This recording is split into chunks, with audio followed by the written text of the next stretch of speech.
Hello, everyone. Welcome to the Wonder Series. This is a monthly forum that we do at Living Healthy List to help you think outside the box. We give you a space to ask those questions that have always been bothering you. Have you ever wondered ... That's what we're here to do. We're here to answer those questions that you've been wondering about for a long time. And sometimes, maybe too embarrassed to ask the question. So come here and ask the question. So today our topic is move more to stress less. I have three amazing experts here with me, and they'll each tell you a little bit about how you can move more and stress less. We're going to start with some quick introductions. So Christi Witten, if you would, tell us a little bit about you and what you do. Hi, I am from the North Texas area, so I'm from Whitesboro, probably an hour from Dallas. I help women live a healthier and happier life to a radiant revival. So I am an online fitness coach.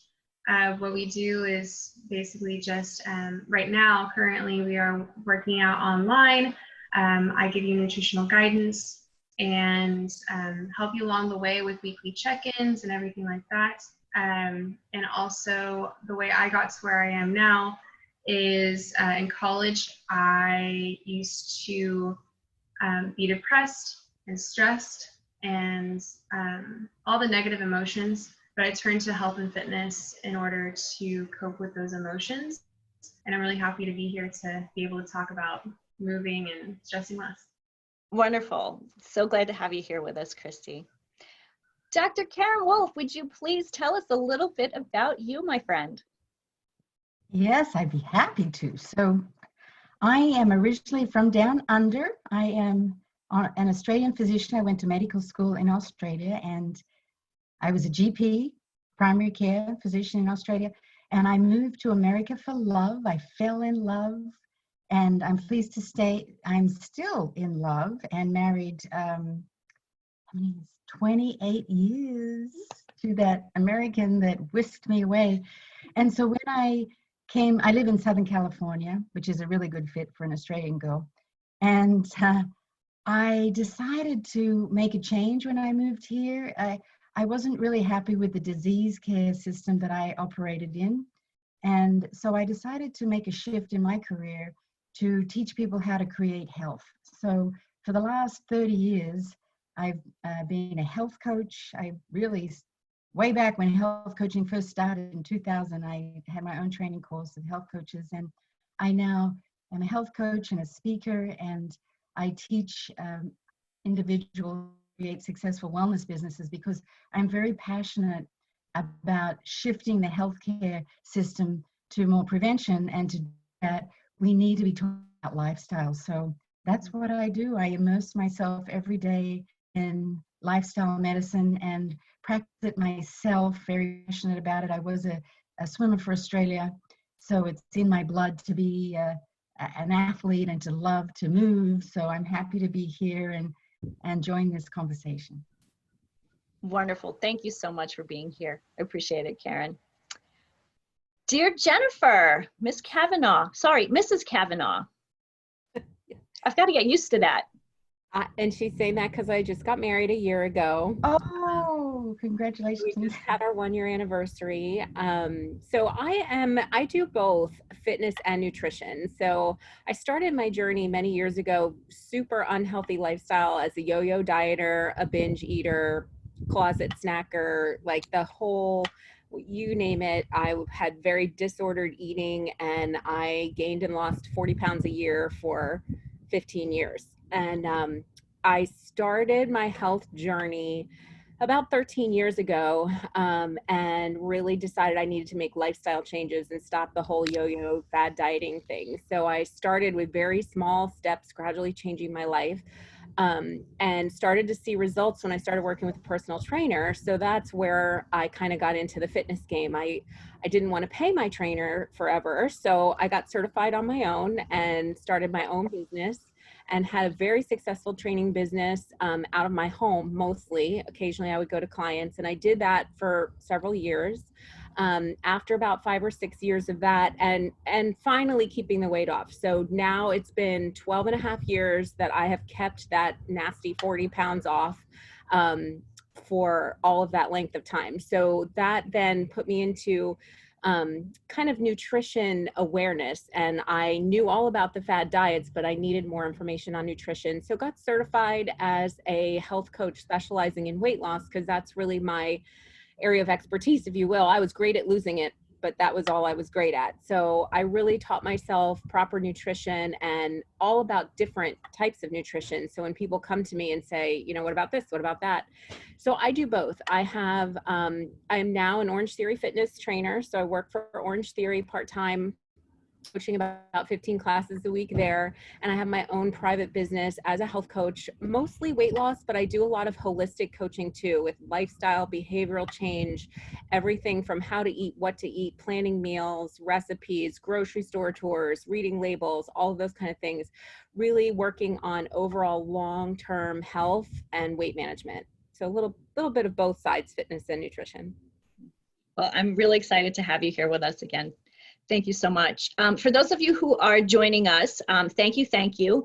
What we're going to do is each of our speakers are going to have 10 minutes to tell you about how they can help you, what their suggestions and their strategies are. And then we'll have a Q&A after each of our speakers. Okay, so we're going to just jump right in. Dr. Karen Wolfe, if you would please, Dr. Karen, start us off. Let's talk about move more and stress less. Thank you. Yeah. It's so interesting that we can't talk about moving without talking about what we eat. So True. I think those things are intricately connected. And yay, Jen, Orange Theory trainer, you're a hardcore. Good for you, girl. She's really hardcore. Yes. So I do love to move, and one of my things that I really focus on each day, especially what is happening right now, is my little Apple Watch, and make sure that I get 10,000 steps every day. I know everybody talks about that, and it's kind of a number. I don't know the 10,000 is a magic number, but it is a number that means that you've got to kind of move more than just your average get up and down from your chair every day. So I find that is a really good guide for me, and you can get it pretty quickly. So I do a boot camp.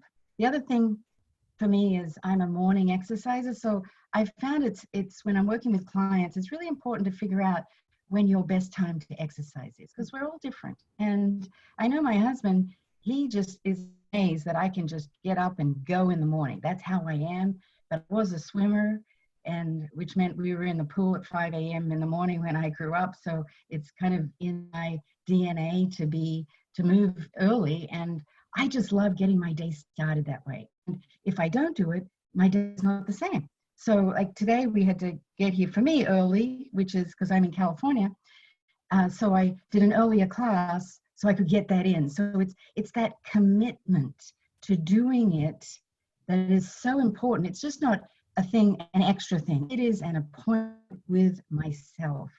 It's for my self-care, it's for my mental health, it's for my lymphatic system. To me, exercise is the best antidepressant, it's the best mood enhancer, and it's the best way to actually regulate my appetite. The weird thing is too, if I don't move, I tend to eat more during the day. So, and this is all kind of a discovery that I think when you commit to something, and I would say that you really love, Jen talked about Orange Theory, and Orange Theory for quite a while. I loved it. Oh my gosh, talk about just getting those endorphins going is fabulous. And now I do a boot camp is similar to that.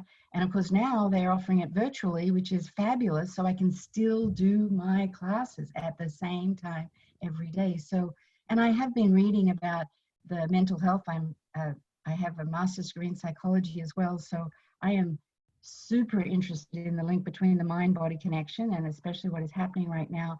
So having people have a regular routine, I cannot stress that enough, and something that you love to do. So with my clients, people think exercise is like something that you just got to do. Well, you're not going to do something if you force yourself to do that. So finding something, I have a very good friend that loves to dance. So her movement is dance. And she's doing virtual dance classes during this time because that's her love, and her mood and her body just responds to that. I love the boot camp kind of thing, and everybody's finding their own ways, and that's really important. So the 10,000 steps.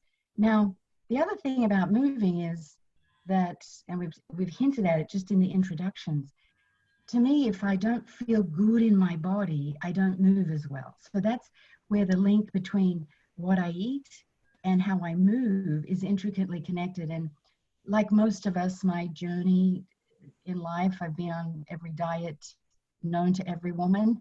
Most of us probably have. And being a swimmer, boy, the restrictive diets that we were put on very early on at this high level that I swam at gave us all kinds of eating disorders that we never knew. We never labeled it then.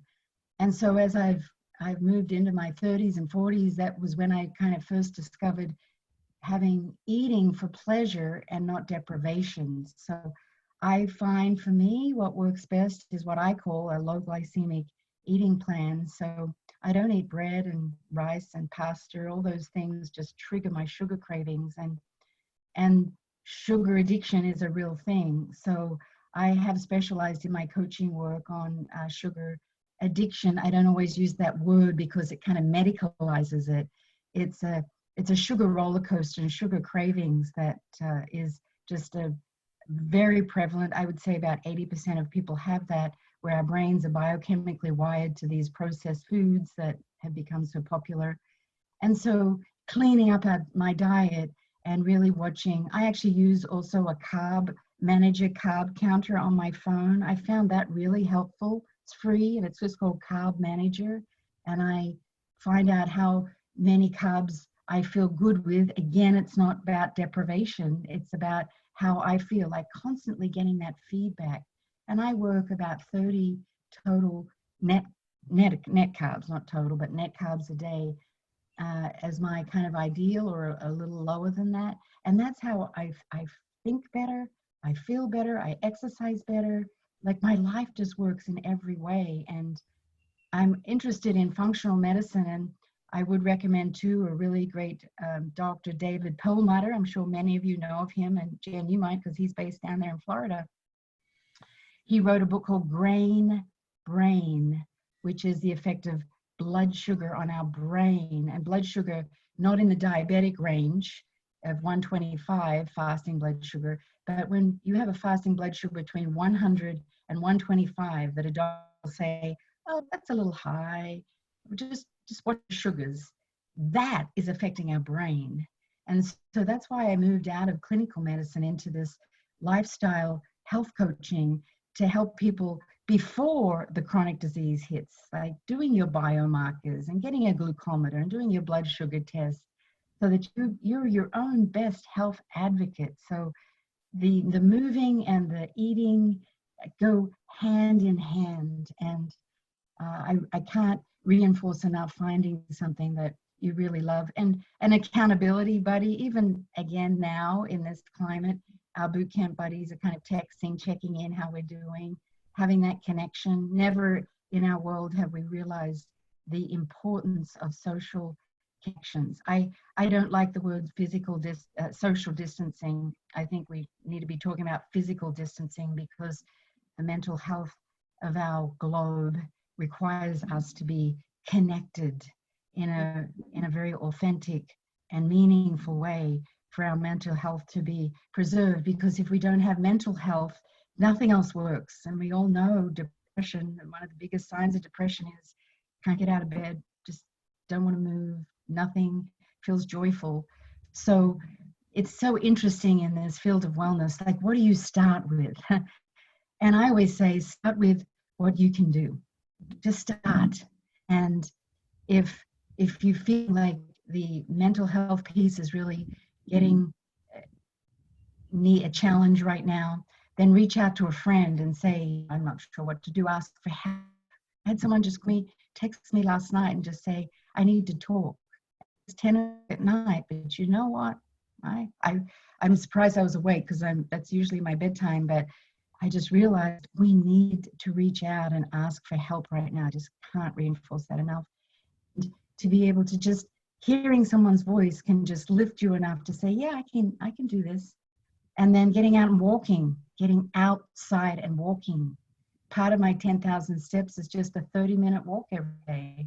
And I enjoy that as much as I do boot camp. And there's so many opportunities and possibilities. And Denise, thank you for bringing this community together, because this is what we need to do, is have these conversations to help us find that little spark. And I know you always say, maybe you'll just hear one thing that will be the next thing you do. And remember, it's the baby steps that get us to where we want to go. And I'm happy to be part of this group.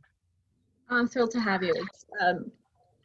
From the very first conversation you and I had, I was so intrigued by your outlook on health and wellness, especially as a physician. So you have such a unique experience and things that you understand a lot easier than some of the lay people, and you explain it to people in such a way that it's digestible. It's so easy to understand, and I really appreciate that about you and what you do. So I'm going to open for a couple of questions. Anyone questions for Dr. Karen? And if you do, just unmute yourself. I don't think I have you muted. I don't have a question, but I love what you said about physical distancing instead of social distancing. I've been trying to tell people, like, you have to have that human connection right now. Like, that is the most important thing right now. So I love that you said that. Yes, yes, yes. Oh, and I do have, I think I had sent to you, Denise, during this time I did Cyberans talking about the disease model, of course. We have to talk about that. And the best thing we can all do is to create health in our own lives. Never have there been more of a focus on our own self-care, helping everybody. So my ebook is just about 12 tips to support a strong immune system, because our immune system is what keeps us healthy and strong, and that includes exercise, it includes social connection, it includes laughter, it includes helping others. All of these things scientifically help our immune system. So you can just put that in wherever you want to offer people that free ebook. It's drkarenwolfe.org/immune system. I just thought that would be a good service at this time to help people truly create health in their own life at this time, because that's our job. And that's what the healthcare workers are asking us to do, is to create health so that we can stay out of the hospital system right now. Yes, I will definitely add that to the post and wherever we post this information, because I think it is really essential at this time. And I think it's kind of a nice time to, it's springtime. Well, it's springtime everywhere but here in Minnesota, by the way. It snowed. So, but most places, you think spring, you think rebirth, you think renew. And so this is a perfect time for us to have this conversation and to really regroup and to start something new, if that's what it's about. Anyone else? Okay. We can always come back to questions at the end. There'll be some time for additional Q&A. So we're going to move on to our next expert, Christi Witten. Christi is one of our personal trainers here. She does online training. And so Christi, let's talk about some things. All right, so a lot of these different points are very similar to what Karen said. But first of all, moving should be something positive in our life. We shouldn't let that be the stressor in our life, right? It's supposed to be positive, it's supposed to improve our health. There's so many benefits to moving, and stressing is the last thing that you want to do because of movement. So I know a lot of stressors for people would be time, and don't let the time for a workout stress you out. start small, whether that's taking your dog on maybe a longer walk, or maybe taking a break from working at home during this time and walking, or even just doing a few exercises outside. There are so many resources right now on Instagram and Facebook and in this community as well, offering free workouts that maybe last 30 minutes. 30 minutes is, I believe, 2% of your whole day. And if you include 7 hours in your whole day, then maybe 3% of your waking day. So we have time to do it. It's just a matter of making time. A lot of people say, I don't have time to do this, I don't have time to do that, but it's a matter of, is it important enough to me to make time? Also, like what Karen said, doing what you like. Experiment with different types of exercises. After all of this situation is done, try to take some boutique fitness classes, whether it's Orange Theory or Cycle Bar or Pilates. Maybe try a personal trainer, whatever it may be. You don't have to stick to one type of fitness. If you want to do a 5K, do a 5K. 5Ks are fun to train with friends and participate in with friends. And just figure out what's best for you. I know we're limited on what we can do right now, but it's a matter of making it fun. I've seen people work out with wine bottles. I've seen people working out outside or like in someone's front yard while they're 6 feet apart. Whatever it may be, there are different ways to go about it. And then also let someone else do the thinking for you. I know that one thing that we can stress about is having to also make the times to make the workout, or I don't know how to do the workout. How am I supposed to do this? Let someone else do it for you. There are so many resources, once again, free resources out there to make a plan for yourself, or there's a bunch of programs that you can purchase that the person does all the thinking for you, whether it's the fitness, the nutrition, whatever it may be, so that you don't have to let that one thing stress you. And another thing is take one habit at a time. Don't let all of the overwhelming facts and information right now come at you and be a burden. Take that information, absorb it, but take one habit at a time, whether it's drinking more water. Take that as your habit for the week. Whether it's, I'm going to schedule in 30 minutes a day to work out for 5 days a week or 3 to 5 days a week. Let that be your next habit. I'm going to lower my added sugar intake. Let that be the next habit. Whatever it may be, just take it one habit at a time. And I'm actually offering a free consultation right now where you will leave the consultation with one habit to work on that's best for your journey right now. And I'm also offering a fitness program currently, and it is called Fitness Distancing. So we are social distancing or physical distancing, obviously, but we're going to be working out online together through Zoom. I'm giving nutritional guidance. I'm giving weekly check-ins.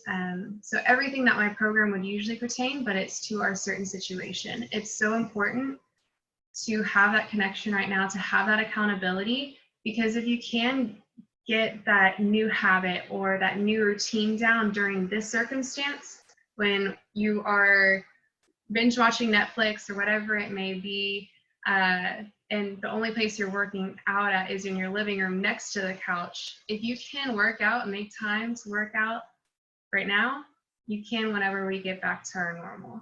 So I really encourage you to make that time to figure out and experiment with the different exercises that you would want to do, the type of workout that you want to do, and think about letting someone else do all the thinking for you.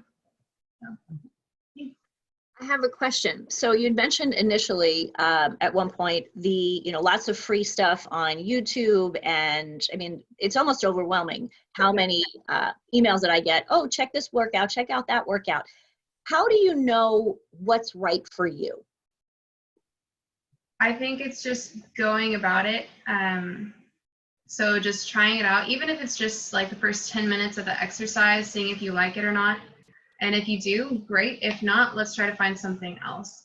And I mean, if you can stick through the whole thing, if you don't have a lot of time, just stick through the whole thing. And then the next day, let's try it through a different person or try a different type of workout.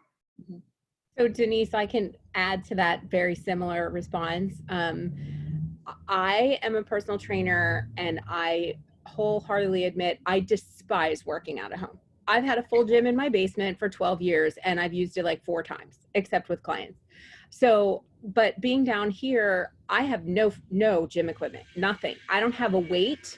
I don't have a treadmill. I don't have anything. So I have really had to figure out how to make this work. And two of the resources that I think are good are the Peloton app, which is free for 90 days.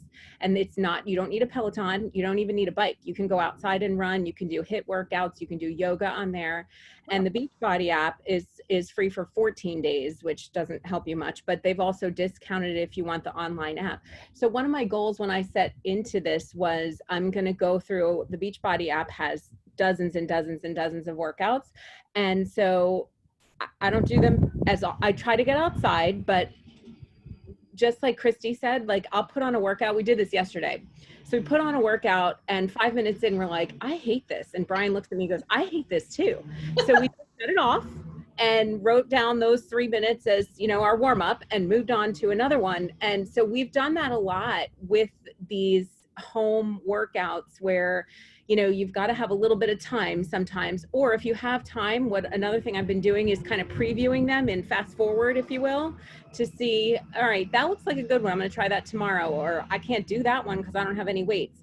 So it is a matter of trial and error if you have a little bit of time. And I've been doing that a lot because I have nothing. So that's what I've been relying on. And despite, I go outside and walk and run as often as I can, but when you're stuck inside and you have to do something, so it's a lot of trial and error. And then you'll figure out your, I think Dr. Karen referred to this, like your style of workout, like whether you're a boot camp girl or a CrossFit girl or an Orange Theory girl, or maybe you're more of a cardio, walk, run, bike girl, or a more yoga Pilates kind of person. You'll figure it out. And even when you do figure it out, it's great to change it up once in a while. I have to say, I started trying yoga about 4 or 5 months ago, and it killed me. And I've been doing strenuous workouts forever, and yoga was a huge challenge for me. So it's good to change it up too.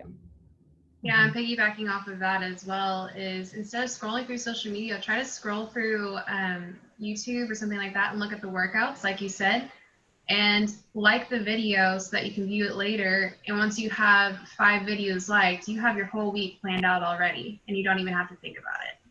Oh, that's great. I never even considered that, to be honest. I mean, I've liked videos before, but it didn't occur to me that I could actually find them again. Mm-hmm. Because that's one of the things I struggle with when I look on YouTube is there's so much stuff, and I might find something one time, and then where did it go? You could create a file of your favorite workouts. So just click the URL of the video you like and create a running document so you can keep going back to that one. Set up your day, like Christi said. I'm learning all sorts of things here today. Anyone want to add questions? I can't. I love what Christi said too about the personalization that you're doing, Christi, because I find when I'm doing my virtual class, when I know that, which I happen to because I work out in person, but now that helps me be more and kind of accountable, and they do such a good job. They call out our name, and so I tend to show up more like what you're creating, Christi, and setting up these personal concepts so that people feel that they're part of it versus just watching a video that I could kind of talk myself out of doing that because, nobody really knows that I'm going to do it. So I like that accountability piece personally. It does keep me more likely to do something. Yeah, the Peloton and Beachbody app. Sorry, my dog is barking. There's someone at the door. Or the mailman. The Beachbody app and Peloton are great free resources, but of course, like, you can easily talk yourself out of it. But with my program and everything, like, if someone doesn't show up, because I have such a small knit group, I personally call them out after and say, hey, where were you? When are you going to work out tomorrow? When are you going to work out today? That type of thing, because the Zoom calls are also recorded. So it's a matter of that personal accountability if you need that as well, for sure. Mm-hmm. And I love that Jen said you're doing it with, did you say Brian? Yeah. Brian? So that you kind of do it together. Having a buddy, that really helps. 100%. Yeah, I would agree. My accountability buddy and I don't necessarily always work out together unless we're going for a bike ride or going for a walk.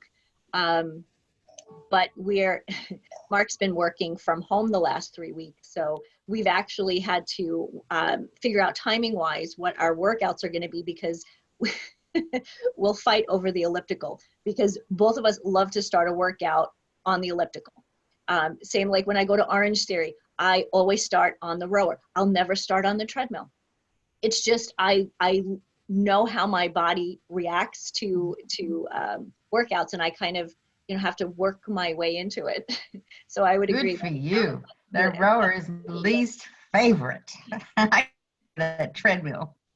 We have a rower that's probably 35 years old in our house. Jen, you've seen this rower. It's an old one, but it still works. And, just to kind of, like you mentioned earlier about, changing things up a little bit. That's a great way for me every now and then to just, do something different and kind of, almost confuse my body, because I think I do tend to do the same things over and over. Any comments, questions from anyone?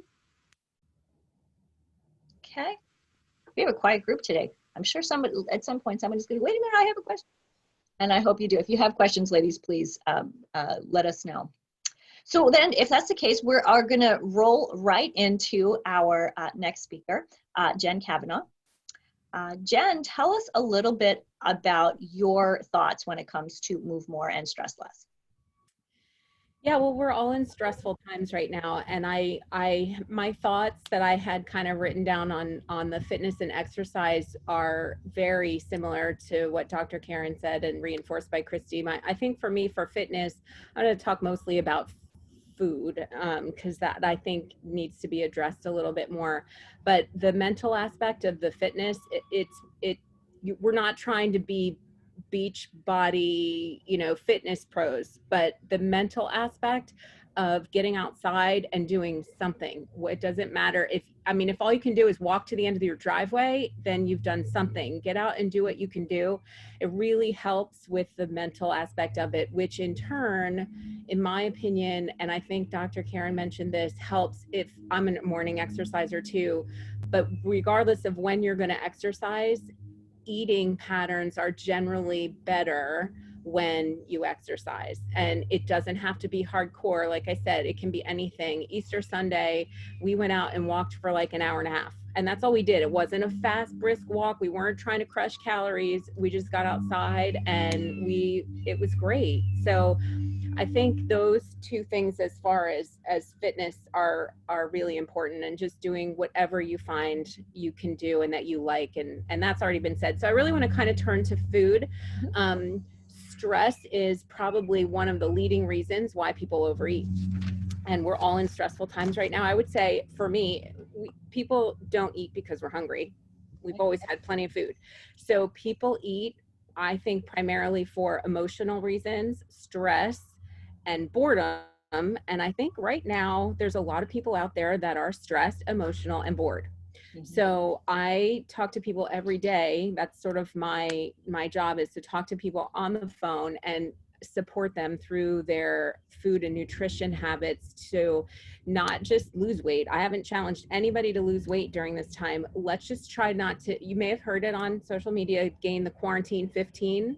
We've all, kind of heard it referred to in different ways. And when I first came down here, the first 2 weeks were like vacation for me. And I am the first to admit, because I'm in this beautiful place in a brand new home. It's sunny, and South Carolina was the last state to be ordered to stay at home. So we were breaking open a bottle of wine every other night, sitting out on our patio. We were going out to eat until they shut everything down. And you can't do that right now. So you want to fuel your body in a way that's going to give you energy and reduce stress, right? So those are really important to make the best food choices you can. And so for people that struggle with that, here's a super tip for you.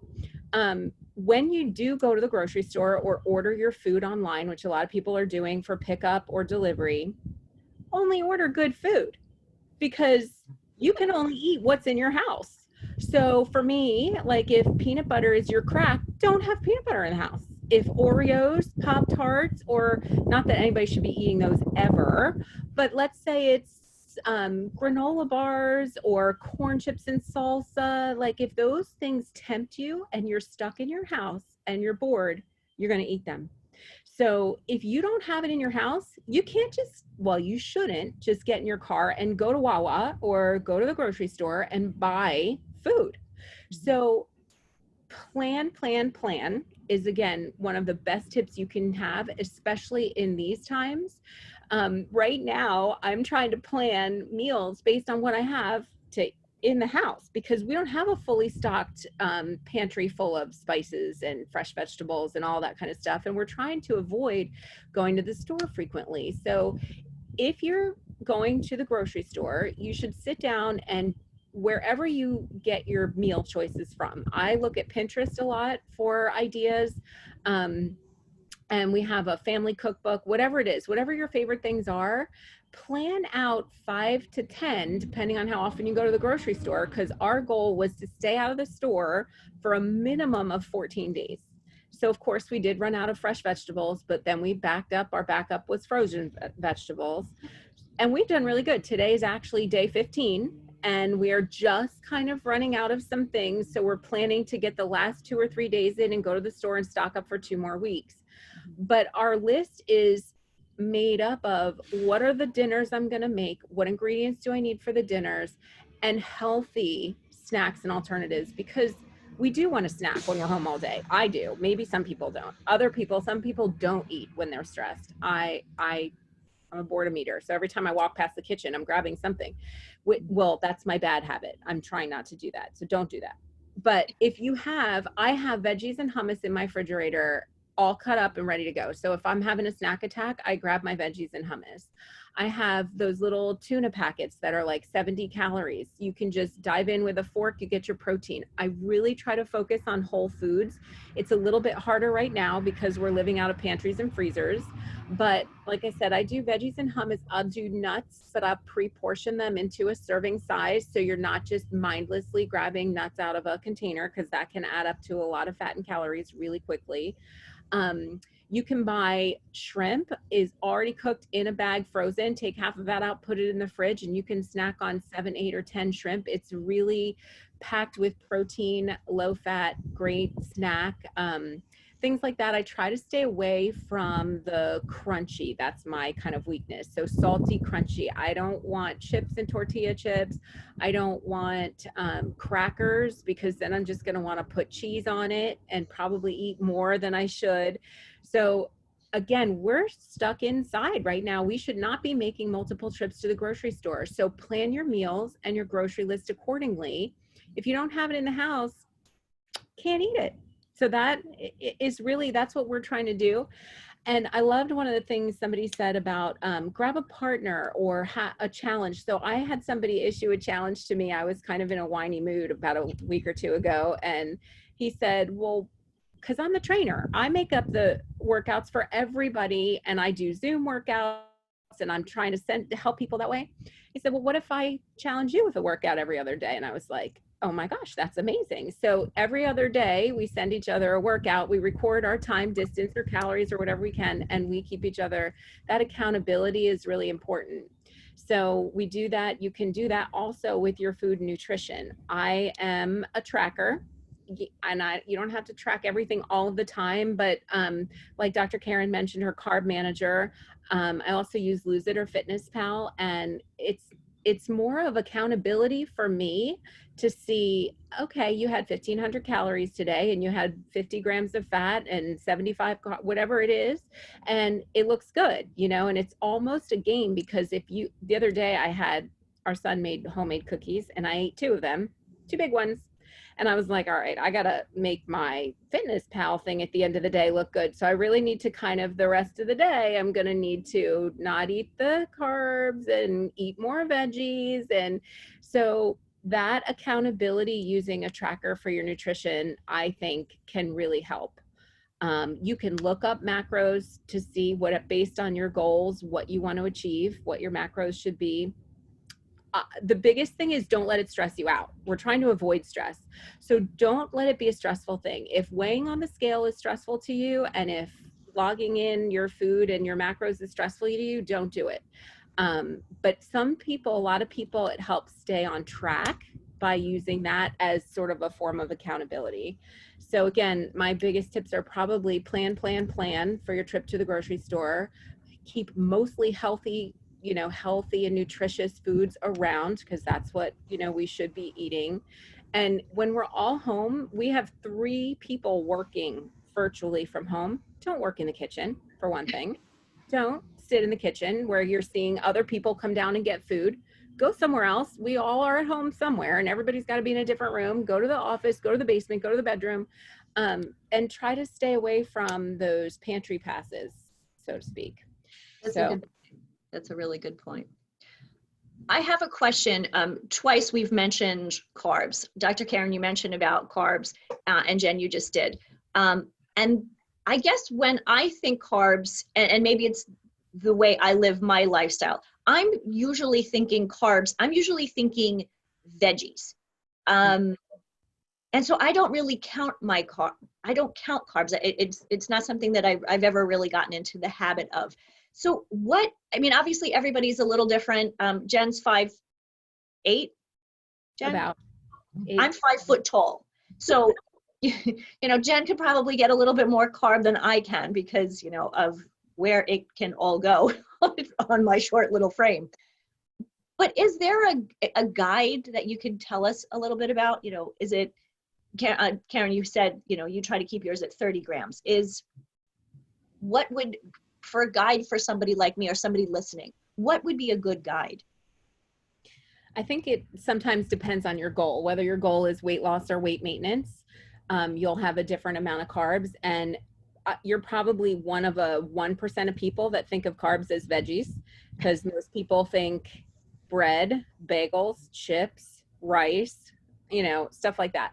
Yeah. So carbs are not all bad. People think of it as an evil, bad word, but it's really not. If you're getting your carbs from fruit and veggies and occasionally something starchy, like rice and quinoa are non-gluten grains. So if you were to have, a little bit of that to add to your carbs, that's fine. It's hard to give you a number because everybody's different. I work out pretty intensely, but I still keep my carbs. My goal is under 100. So that's kind of the guideline that I give a lot of my clients. If you think of 100, a fence, like 100, get your protein up over the fence and your carbs below the fence. And that's kind of just a general guideline. The average American, who's not eating healthfully probably consumes well over 200 grams of carbs a day. Wow. I love the idea or the visual of the fence, Jen. That's really helpful. And it does depend. I have found with my weight maintenance that, and like Jen said, everyone is different. If I had 100 carbs a day, I would gain weight. So everybody, and that's the beauty of this, that the reason that diets don't work and it's not a one size fits all. So it's really experimenting also with, I mentioned about sugar cravings. So I work with a lot of women that I call it the sugar addiction, and that carbs then for them are their emotional drug of choice. And and that has created a lot of weight gain and other issues. So when they reduce their carbs by eating veggies, like interestingly, any kind of sugar buster program that I do, it's unlimited veggies. So good for you, Denise. Well, So I they're wonder the where I carbs. learned that, Dr. Karen. Yes. And just finding out what works for you, and that's empowering. Like when we go on a diet and we give our power away to some other thing that's telling us what to do, we're not being, and then we have an equal and opposite binge because we're not in control. So I love it that we can all find that for ourselves. And I don't do the Orange Theory kind of workouts, and I don't need that amount of extra carbs that maybe Jen does because of her intensity in her workouts. So it's a beautiful thing that we can all just find that what's right for us. I will say that I personally eat over 200 carbs a day, and I'm a tracker as well. But it's very important, especially if you're not very knowledgeable in that field, if you have someone help you with your macronutrients and your calories, because you may be under eating like none other and not even know it. And that might be the reason for no weight loss. So it's very important to have that knowledge and to have that information and to have a coach if you need one.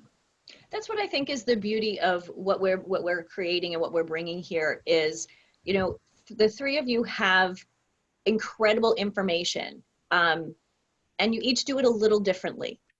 And so for people who are listening and looking for help, our goal is really to have people be able to come and listen to our conversations here on the Wonder Series and come to Living Healthy List and find, you know, your profiles and your contact information, so people can actually connect with you, because the internet can be so overwhelming and so impersonal. And this really brings that personal touch. And especially as we're talking, you know, with the physical distancing, I love that phrase, Dr. Karen. This is something that we can give to each other and to our audience. So I appreciate all of the information you have all shared. Ladies who are listening, any questions, or does anyone have anything else that they'd like to add? I have one thing I'd like to kind of close with. Okay. I was off track when I first came down here for a while, and I kind of created my own challenge. I think we all kind of do well with a little bit of a challenge. And I put it out there to my clients and my Facebook following, everybody. We can come out of this better than we went into this. And we can see this not as a curse, but as an opportunity. Like 95% of the world is working from home or not working, with unemployment claims at their highest right now ever. So every single one of us has no commute time. So there's no excuse there, whether you're commuting 10 minutes each way or an hour each way. That's 20 minutes to 2 hours more you have in your day. Every single one of us nobody's going out to dinner. Nobody's adding those extra calories for that. So we all have more time right now than we ever had before. And we have an opportunity where I had one client, she posed this to me, and I love this. I use this, the big reveal. She goes, I'm going to take the next 30 days. And when I come out of this, I'm going to be fitter, leaner, finer, lighter. And everybody's going to be like, wow, you know, let's not be the people that are sitting on the couch getting to the end of Netflix. I saw that meme the other day. Watching TV, not moving, not doing something for ourselves right now. Take an extra 20 minutes, take a nap, do something, meditate, do something good for your mind. Try something new you've never done before. Come out, because we all have 2 weeks, potentially 4 or 6. We don't know. Start now if you haven't started already, and let's come out of this better than we went in. I love it. Yes, I would love to touch on that too, because kind of the whole fitness distancing thing that I've been doing, I've been saying, come out of quarantine transformed. And that's exactly what you're saying. Also, from my generation, a lot of a lot of my generation is curing boredom with drinking. And we've had our vacation, we've had our downtime, we're a month in now, and it's time to start transforming ourselves, because honestly, it's just going to make your health and make you more prone to getting this illness if you keep drinking and keep being unhealthy. So we might as well just keep impacting our lives and transforming, because truly it's a beautiful thing. And why use this time to degress when we can progress, right? Absolutely. You, Christy. Yay. Faith in the next generation. Woohoo. Woohoo! Didn't they say, aren't alcohol stores considered essential services? I Yeah. know they are in California. Like, how does that even, They're an essential service in Texas too. No. I don't know. Yeah. Wow. It's interesting. So the Target here, Mark and I, my once a week or time that I can get out, we went to Target this morning about 7:30, and they knocked down the area where they used to have their food court, which is a good thing when it comes to health and wellness, but they're replacing it with a liquor store. Oh, wow. And I Which guess says a lot about just our mass consciousness, and what we're talking about here is against the grain. You know, we need each other with this mindset to support each other, to be different than what all the kind of mass media is throwing at us. exactly. Mhm. Exactly. And so essentially, you know, we're here to help people progress in life and to do well in life and to really to live that, you know, healthy lifestyle that they've always dreamed of. But now with our help, they can actually achieve it. Yes. Thank you, ladies, so much for being with me today. I really appreciate your time, and this conversation has been a lot of fun. Those of you who have joined us live, thank you for participating, or thank you for joining us and listening. If you have any questions, certainly feel free to connect with us. When I put this video up, I will have a way to connect with each of our experts. And thank you very much. And I wish you guys all a great day. And let's come out of this better than we are today, better than yesterday. Thank you. Thanks. Thanks, Bye. everyone.